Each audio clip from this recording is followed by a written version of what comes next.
What's up YouTube, Capital G here, checking out some brand new Sacred Beast support that just got revealed coming out of the Sacred Beast structure deck. So far, I think Konami has done a fairly okay job with the support. Keep in mind that Sacred Beasts are a very old GX archetype from like the first season of the anime and from Shadow of Infinity, which I believe is like a 2006 set or something like that. So obviously they're working with a super old archetype, but so far I think that they've done a good job, and we got 4 cards to talk about. I actually think that 3 of them are really good, or they're at least legitimate, I'll say that. Anyways, let's check out the card that I believe is the best out of the bunch, or definitely a card you're going to play in the deck if you're going to start playing this. This is Chaos Summoning Beast. It's a dark level 1 fiend monster, 0 attack and 0 defense. You should know by now by just looking at a lot of these cards, the archetype has a lot of 0 attack, 0 defense fiend monsters, and a lot of monsters that say beast in their name. Anyways, your first and second effects are both hard once per turns.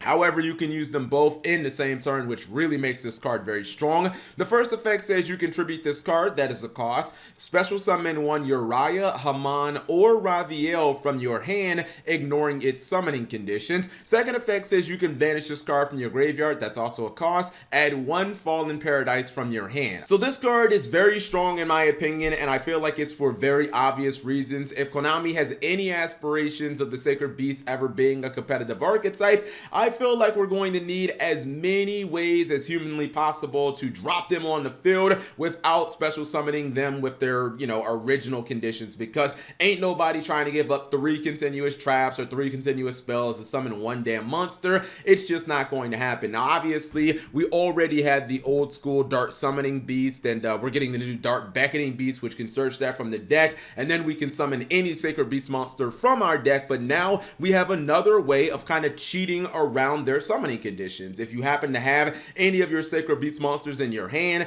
this card, you can distribute it, and now you can just drop a Sacred Beast monster on the field. So it makes drawing your Sacred Beast monsters way less bad, which that used to be like one of the worst things to do, was actually hard draw those guys. Now it's really not that painful. And another thing that I like about this card is you look at it and you're like, well, Cap, the first effect doesn't actually provide any numerical advantage, but the second effect where you banish it from the graveyard and add Fallen Paradise means that you're immediately going to break even on this card. So I feel like numerical advantage isn't a problem, especially considering if you activate the Fallen Paradise while you have your Sacred Beast monster on field, you get to draw 2 cards immediately. So if you can resolve both of these effects, you're actually going to end up with a +1, and your Sacred Beast monster is going to get Magispector protection from the Fallen Paradise. It's going to be immune to card destruction, and it's not going to be able to be targeted by your opponent's effect. So this definitely feels like a card to run multiples of. Maybe you could run 2 of this, but my thing is, it allows us to summon our Sacred Beast monsters ignoring the conditions, and Konami needs as many of those type of cards as humanly possible. I love the fact that this card pays for itself, and if you get both effects off, you're basically getting a +1. Definitely a strong card. The next one is a continuous spell. This is the 7 Spirit Gates Unleash. It's a continuous spell with a hard once per turn on its name. The first effect says when this card is activated, you can add from your deck to your hand 1 Uriah, Haman, or Raviel, or 1 monster that specifically lists any of those cards in its text. Second effect, once per turn, you can discard 1 card, that's a cost. Special summon 1 fiend monster with 0 attack and defense from your graveyard. Third effect, once per turn, if you control a level 10 monster, you can add 1 continuous spell card from your graveyard to your hand. So basically, just off the first effect of this card alone, the fact that it's a rota for any of your Sacred Beast monsters or any of your beast monsters, the monsters that have 0 attack like Dark Summoning Beast, Dark Beckoning Beast, etc., etc., this card's automatically a 3 of. Obviously, it makes the monster we just talked about a lot more consistent, because if you have Chaos Summoning Beast and now you have a rota for your Sacred Beast monsters, it makes dropping them and getting the Fallen Paradise and drawing 2 a lot more consistent. The second effect is pretty good as well, because it basically is a monster reborn for all your beast monsters. You can reborn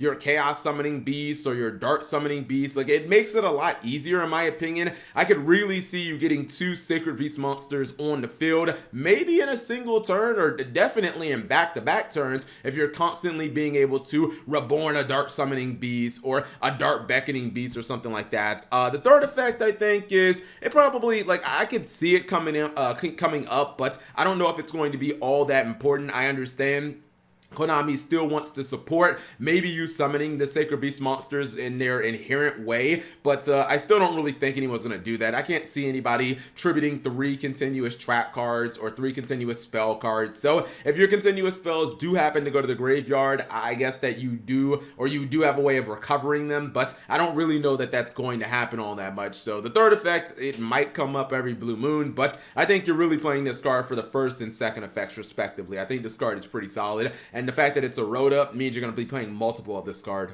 Next up, it's a continuous trap for Sacred Beast. This is the Sacred Beast Awaken. This card says, well, the first effect is, this card gains these effects depending on the number of Uriah, Haman, or Raviel you control with different names. If you control 1 or more, each time your opponent normal or special summons a monster or monsters, you gain life points equal to their combined attack. If you have 2 or more, negate the activated effects of monsters your opponent controlled when that effect was activated. If you have 3 or more Sacred Beasts, any monster your opponent or any monster sent to your opponent's graveyard is banished instead. And then the second effect of this card says, once per turn during your turn, if you control a level 10 monster, you can add 1 continuous trap from your graveyard to your hand. So you guys can see they're still trying to support the whole tribute spells and traps to summon the Sacred Beast monsters, but I really don't think those effects are going to be all that valuable. I feel like the sweet spot on this card is basically having 2 or more Sacred Beast monsters, and honestly, I've played Sacred Beast in the past before any of this support even came out.